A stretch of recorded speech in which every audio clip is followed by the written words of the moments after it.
दोस्तों, वीडियो को शुरू करने से पहले मैं आपको डिस्क्लेमर देना चाहूँगा कि वीडियो सिर्फ और सिर्फ एजुकेशनल पर्पस के लिए, यहाँ पे इन्वेस्टमेंट एडवाइस आपको नहीं दी जाती है। तो वीडियो को देखकर आप सीख सकते हैं और इन्फॉर्मेशन को ले सकते हैं। बाकी पिछले वीडियो में मैंने आपको कुछ कंपनीज के एग्जाम्पल देके बताने की कोशिश की है कि कौन सी कंपनी या किस तरह की कंपनीज हमको थोड़ा सा वॉच लिस्ट में या हमको एक रडार पर रखनी चाहिए, जिनके स्टॉक सस्ते हो सकते हैं।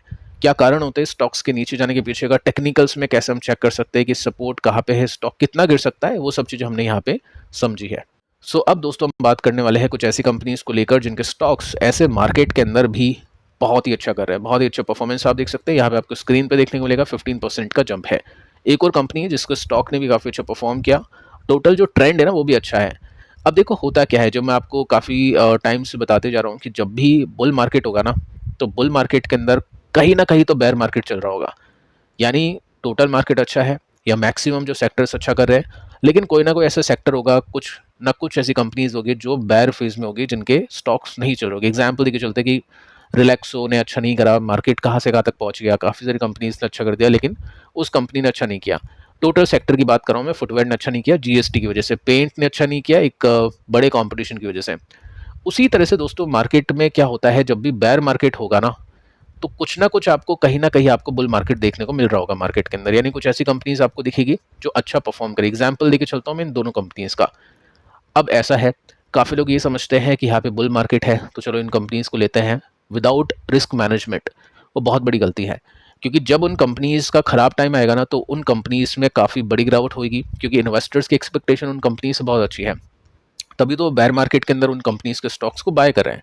लेकिन अगर वैसे नंबर्स वो कंपनीज नहीं दे पाई, तो बहुत ही बड़ी गिरावट हो सकती है। तो कैसे अपन रिस्क मैनेज कर सकते हैं और किस तरह की यहाँ पे न्यूज़ है इन दोनों कंपनीज को लेकर, वो हम यहाँ पे सीखने वाले हैं। देखो फर्स्ट कंपनी NSDL, और इसको लेकर काफ़ी इन्वेस्टर्स के मन में डाउट होगा कि जीएमपी तो हमने देखा बहुत ही कम था, 18% का था, लेकिन एक ही दिन में 15% के साथ में चल गया स्टॉक। साथ में अगर मैं आपको बताऊं तो चलो इसमें आप देख सकते हैं मार्केट कैप इसका 26,000 करोड़ का है और 75 का पीएम। देखो एक तो पॉइंट ये है कि इंडिया जैसा देश, जहाँ पे जस्ट 2 डिपॉजिटरीज हैं, और मार्केट के अंदर पोटेंशियल कितना है, कितने लोग अभी इन्वेस्ट करना चाहेंगे, आगे चल के कितनी जनता आने वाली है मार्केट के अंदर, और ये मार्केट कितना आगे जाएगा, उसमें अगर मैं बात करूँ NSDL की, तो जस्ट एक 26,000 करोड़ की कंपनी, 50,000 करोड़ की भी नहीं है, 1 लाख करोड़ की भी नहीं है, ओनली 26,000 करोड़ की कंपनी है। तो ये भी एक इन्वेस्टर के मन में होता है कि ये कंपनी आगे चल के 50,000 करोड़ की बन सकती है, 60-70,000 करोड़ की बन सकती है। जो इन्वेस्टर होगा ना, वो ये देखेगा कि ये कंपनी कितनी बड़ी बन सकती है। इन्वेस्टर ये सोच के इन्वेस्ट नहीं करेगा कि 20% मुझको मिलेगा, 30% मिलेगा, अभी ब्रेकआउट हो चुका है, अभी ये हो चुका है। वही देख के इन्वेस्ट करेगा कि आज की डेट में इस कंपनी का मार्केट कैप इतना है, लेकिन 5 साल बाद इस कंपनी का मार्केट कैप इतना हो सकता है। उसके पीछे क्यों का जवाब इन्वेस्टर खुद खुद को देगा अपने रिसर्च के साथ में, कि क्या कारण है इस कंपनी का मार्केट कैप इतना हो सकता है। तो ये एक रीज़न है, यहाँ पे कंपनी के स्टॉक्स में अच्छी बाइंग चल रही है, क्योंकि ये जस्ट अभी लिस्ट हुआ है, और लिस्ट होने के बाद में यहाँ पे फोमो है कि कोई मिस नहीं कर दे। अभी DIs के पास में भी स्टॉक होना चाहिए, डाइवर्सिफिकेशन के लिए CDSL को कुछ बेचा होगा, NSDL को लिया होगा, ऐसा होता है। अगर फाइनेंस के अंदर किसी म्यूचुअल फंड ने 20% का वेटेज रखा है और उसमें कोई एक दमदार कंपनी आ जाती है नहीं, तो उसको वो कंपनी खरीदनी होगी और कुछ ना कुछ आपको रिड्यूस करना होगा। तो इसी वजह से आप देखोगे ना, तो CDSL का जो स्टॉक है ना, वो अभी नहीं चल पा रहा है या थोड़ा सा वीक हुआ है, और जबकि NSDL में अच्छी बाइंग आ चुकी है। तो ये जो बाइंग होती है ना, जब भी स्टॉक लिस्ट होता है, ये शॉर्ट टर्म बाइंग होती है, क्योंकि हमेशा FI और DI को बाय नहीं करते रहेंगे, जस्ट अभी पोर्टफोलियो में जगह देनी है तो बाइंग हो गई। अब आगे चल के खेल होगा नंबर्स के बेसिस पे और वैल्यूएशन के बेसिस पे। अब देखो यहाँ पे वैल्यूएशन कितनी है, 75 का पीएम, तो वैल्यूएशन तो ऑब्वियसली ज़्यादा होगी। बजाज फाइनेंस के साथ भी ये हुआ था, कंपनी ने IPO निकाला था अच्छी वैल्यूएशन पे, उसके बावजूद भी प्लेयर्स ने, यानी बड़े प्लेयर्स ने स्टॉक अपने पोर्टफोलियो में रखना चाहा, और उसके बाद में इसकी वैल्यूएशन बहुत ऊपर लेके चले गए। उसके बाद में देखिए दोस्तों क्या हुआ, नंबर्स के हिसाब से वो स्टॉक परफॉर्म करा है। तो सब कुछ देखते हैं, इसको CDSL के साथ में कंपेयर करते हैं, सब कुछ हम यहाँ पे सीखते हैं, और आपको मैं सिखाऊंगा कि किस तरह से आप कंपनीज को कंपेयर करके चल सकते हैं। देखो यहाँ पे हो क्या चुका है, पिछले कुछ दिनों की बात करते हैं, 5 दिन की बात करते हैं, स्टॉक 50% ऊपर जा चुका है। अनएक्सपेक्टेड, मैंने नहीं सोचा था ऐसा बिल्कुल भी।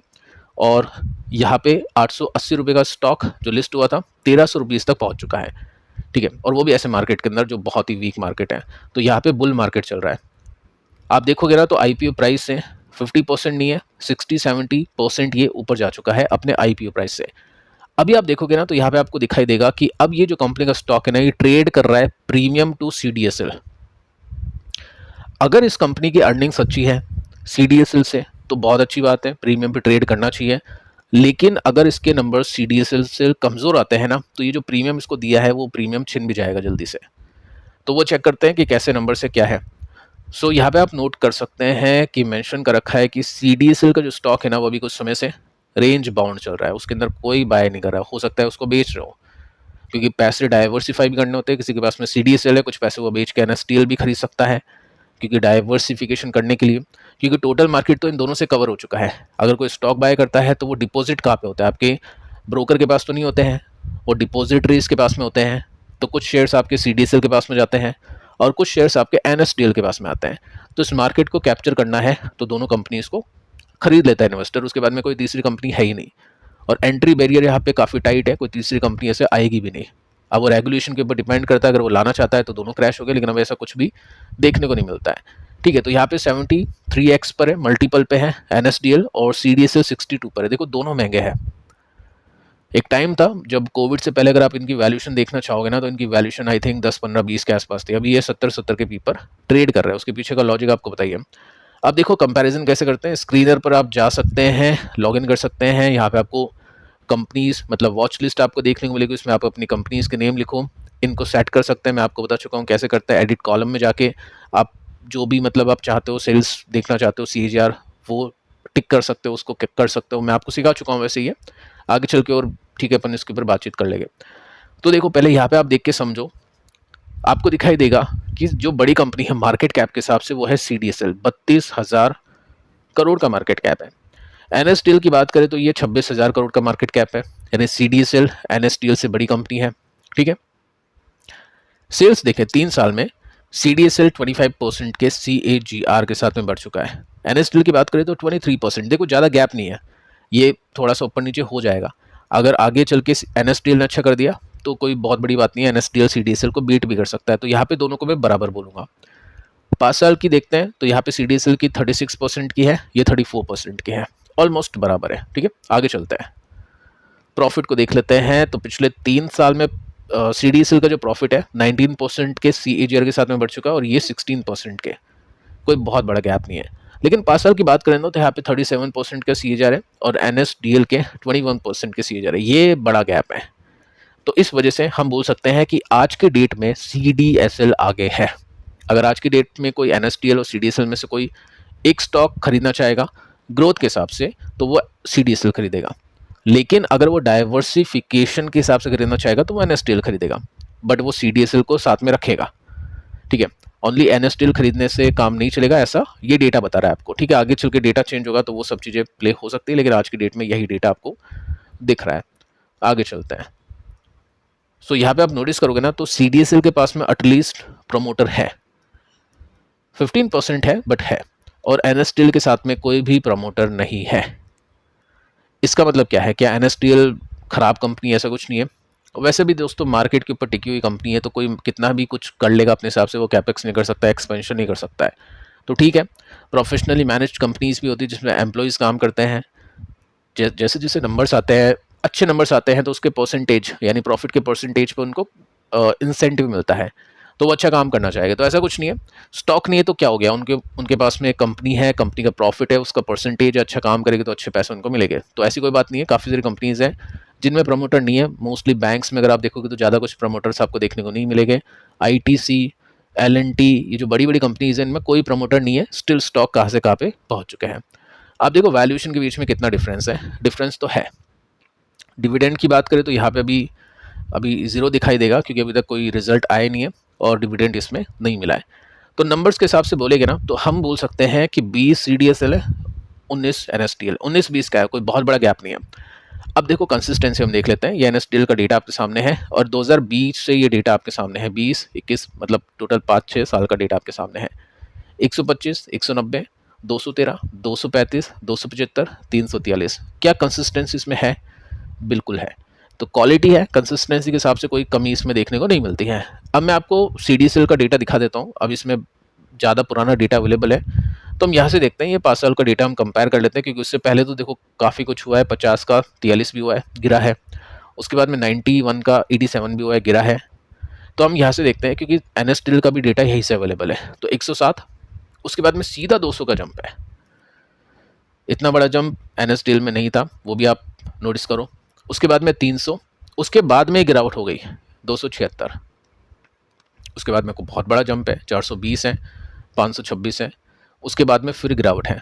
तो सीडीएसएल के अंदर आपको कंसिस्टेंसी कम मिलेगी, लेकिन अगर कोई ऐसी कंपनी इसको गिरावट पे खरीद लेता है तो रिटर्न्स ज़्यादा बनते हैं। तो ये company high risky high rewarding है और एनएसटीएल लो रिस्की लो रिवॉर्डिंग है, अगर मैं दोनों कंपनीज के बीच में कंपैरिजन करूँ तो। ठीक है, डेटा आपको ये बताता है, ऐसे आप कंपनीज को चेक कर सकते हैं।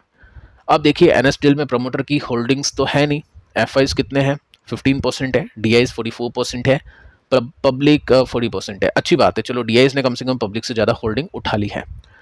अब इसमें देखते हैं अपन सीडीएसएल में प्रमोटर 15% है, एफआईज वहाँ पे 15 थे, यहाँ पे 13% है, डीआईज वहाँ पे ज़्यादा है, यहाँ पे 14% है, और पब्लिक यहाँ पे ज़्यादा है।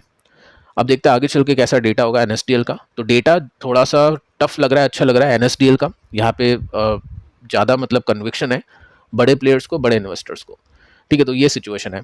तो कहने का मतलब दोस्तों कंक्लूजन आपने समझ लिया होगा कि क्या है, सीडीएसएल फॉर हाई ग्रोथ और एनएसडीएल फॉर डाइवर्सिफिकेशन, जो सीडीएसएल के साथ में इन्वेस्टर रखना प्रेफर कर रहे हैं। अब देखिए होता क्या है कि जब भी स्टॉक लिस्ट होता है, फोमो होता है, तो स्टॉक काफ़ी चलता है। उसके बाद में अगर नंबर्स गलती से खराब होते हैं तो स्टॉक एकदम से गिरता है। अब देखिए होगा क्या, अगर कोई इन्वेस्टर है वो खरीदना चाहता है तो वो सोचेगा ऑल टाइम हाई से मुझको कम 15-20% का डिस्काउंट तो मिले, तो वो अपना एनालिसिस करेगा कि 15-20% कहाँ पे है। जैसे अगर मैं आपको ऑल टाइम हाई से देखूँ तो 15-20% आपको यहाँ पे देखने को मिल जाएगा, 15% मतलब 16%। अगर किसी ने खरीद लिया है आईपीओ के प्राइस पर, या किसी ने यहाँ पे खरीद लिया, तो वो क्या करेगा, वो होल्ड कर रहा है क्योंकि कैंडल अच्छी बन रही है, 3 दिन तक पैसे बन रहे हैं, तो क्यों ही बेचें। विनर को थोड़ी ना बेचेगा, लूजर्स को फिर भी बेच सकते हैं, लेकिन विनर को नहीं बेचना चाहिए। तो ये विनर है।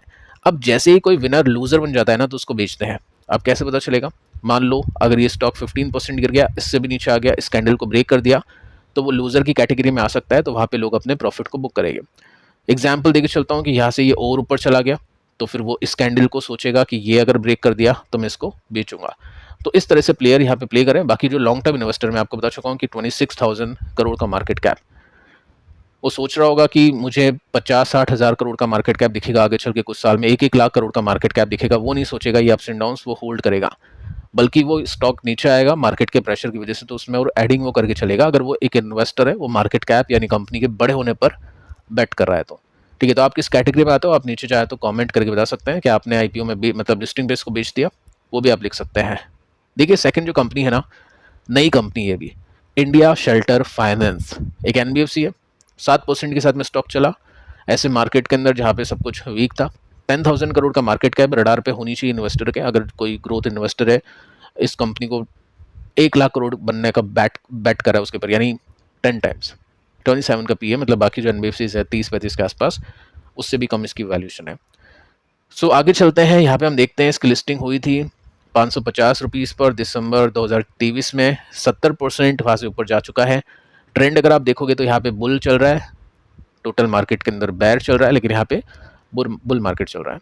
सो यहाँ पे दोस्तों आप नोटिस कर सकते हैं कि कंपनी का जो प्रॉफिट है ना, वो इस क्वार्टर में यानी Q1 में बढ़ चुका है 43% के साथ में। बजाज फाइनेंस का कितना था, 20-22% का था, बाकी कंपनीज का कितना था, कम था। ठीक है, तो यहाँ पे 43% की ग्रोथ मिली, प्रॉफिट पहुंच चुका है 119 करोड़ तक। तो ये कारण है कंपनी के स्टॉक के अच्छे चलने के पीछे का, क्योंकि वैल्यूएशन अब 27 के आसपास आ चुकी, हो सकता है इन्वेस्टर्स को 30-35 पर ले जाना चाहे। अब की पॉइंट्स के अंदर आप देखोगे ना, तो इस कंपनी में आपको पता चलेगा ये कंपनी क्या करती है, फाइनेंस करती है ऐसे घर जो खरीदे जा चुके हैं या खुद बनाए जा चुके हैं रहने के लिए। पहली बार जो भी होम लोन लेना चाहता है, फर्स्ट जो घर खरीदना चाहता है, उनको ये कंपनी देती है। साथ में होम लोन मिलते हैं और लोन अगेंस्ट प्रॉपर्टी भी मिलती है। अगर आपके पास में कोई प्रॉपर्टी तो उसको गिरवी रख दो, उसके बाद में आप अपने पैसे ले जाओ। सीजीआर कितने हैं, एसेट अंडर मैनेजमेंट के बढ़ने के 35% के साथ में है, 19 से लेकर 25 तक कुछ ऐसी ग्रोथ इसने निकाली है, बहुत अच्छी बात है। 35% के सीजीआर के साथ में एसेट अंडर मैनेजमेंट का बढ़ जाना। अब देखिए मैं आपको थोड़ा सा पुराना प्रॉफिट दिखाता हूँ ताकि कंसिस्टेंसी का पता चले। 28 करोड़ का प्रॉफिट था, 47 का हुआ, 87 का हुआ, 128, 155, 250, 377, 413, मतलब जो बजाज फाइनेंस जिस तरह से बढ़ रहा था ना 8 के बाद में, कुछ वैसी ग्रोथ यहाँ पे देखने को मिली है।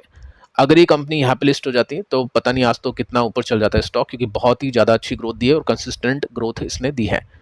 तो क्वेश्चन मार्क ये लग जाता है, कभी कभी क्या होता है पुरानी ग्रोथ अच्छी आती है, फिर आगे जब लिस्ट होने के बाद में ग्रोथ ढीली हो जाती है। तो इन्वेस्टर कभी भी बहुत अच्छा बैट नहीं करता है, वो ग्रेजुअली खरीदता है कि चलो ठीक है अब स्टॉक अच्छा कर रहा है, नीचे आया खरीद लिया, उसके बाद में और अच्छा करेगा तो और जब गिरावट होगी जब मैं ले लूंगा उसको, ठीक है। और बहुत ही रिस्क टेकर है, जिसको बहुत अच्छा कन्विक्शन है, बड़ा पैसा बनाना चाहता है, बड़ा नुकसान हो जाए वो भी झेल लेगा, तो वो फिर बड़ी बाइंग भी कर देता है ऐसी कंपनीज में। आपको ऐसा कुछ नहीं करना है। वीडियो को देखने के बाद में जस्ट मैं आपको सिखा रहा हूँ कि कैसे आप कंपनीज को देख सकते हैं, एनालिसिस कर सकते हैं। अब देखिए यहाँ पे होल्डिंग्स कैसी है, प्रमोटर के पास में कितना स्टेक है, 50% से कम का है, लेकिन एनबीएफसी इसमें ठीक है चलता है। एफआईज के पास में 8% के स्टेक है। एफआईज ने क्या इंक्रीज किया है, डेफिनेटली हर क्वार्टर में एफआई खरीद रहा है, यानी एफआईज को यहाँ पे है कन्विक्शन, और एफआई जहाँ पे खरीदेगा वो स्टॉक चलेगा, एफआई जहाँ पे बेचेगा वो स्टॉक गिरेगा। डीआईज ने प्रॉफिट टेकिंग की है, प्रॉफिट बुक किया है, लेकिन एफआईज को बाय करा है तो एफआईज इसके ऊपर लेकर जा रहा है। अगेन जो हमने पिछली कंपनी में देखा कि या तो स्टॉक गिरे ऑल टाइम हाई से 20%, या अपने मेजर सपोर्ट पे पहुंचे। अब वो गिरेगा तो ठीक है, नहीं तो कोई बात नहीं है। कैसे पता लग सकते हैं, यहाँ पे आप देखोगे ना तो एक स्विंग मिला, ये रेसिस्टेंस था, यहाँ पे स्विंग मिला, ये रेसिस्टेंस था, तो इसको अब एक सपोर्ट के रूप में देखा जाएगा जो कि यहाँ से 40% नीचे है। तो ऐसी एक्सपेक्टेशंस कर सकते हैं। ये जो भी कंपनीज अच्छा कर रही है ना, एक टाइम आएगा इनका गिरने का, और उस टाइम पे डेफिनेटली यहाँ पे इन्वेस्टर देखेगा, जो भी इन कंपनीज को ट्रैक कर रहा है, स्टडी कर रहा है, उनको ये कंपनी अच्छी लग रही है, गिरावट के अंदर ध्यान देगा। क्योंकि जब भी स्टॉक चलेगा ना, जैसे एक बहुत बड़ी कैंडल बनी थी, काफ़ी बड़ी तेजी यहाँ पे हुई होगी, इन्वेस्टर ने सोचा यार अब तो गिरेगा नहीं, उस कैंडल से नीचे आ गया था या उस कैंडल के आसपास आ गया था, किसी ने सोचा यार बहुत अच्छा कर रहा है, गिरेगा नहीं, हो सकता है कुछ दिन बाद ये आपको यहाँ पे मिले। तो कभी भी आपको फोमो नहीं करना चाहिए, आपको अच्छी कंपनीज को पिक करना चाहिए। जैसे ये 2 अच्छी कंपनीज, कंसिस्टेंट अच्छी ग्रोथ वाली कंपनीज हमने देखी, लेकिन फोमो नहीं। जब भी स्टॉक गिरते हैं, हर स्टॉक का प्राइस आता है, वो मीम है ना, लेवल सबके निकलेंगे, पैसा उनका बनेगा जो टिका रहेगा मार्केट के अंदर, ठीक है। तो वो चीज़ अप्लाई हो जाती है यहाँ पे, तो इसको भी आप चेक कर सकते हैं, और पिछले वीडियो को आप देख लेना, ये भी काफ़ी इंटरेस्टिंग और काफ़ी इंपॉर्टेंट है।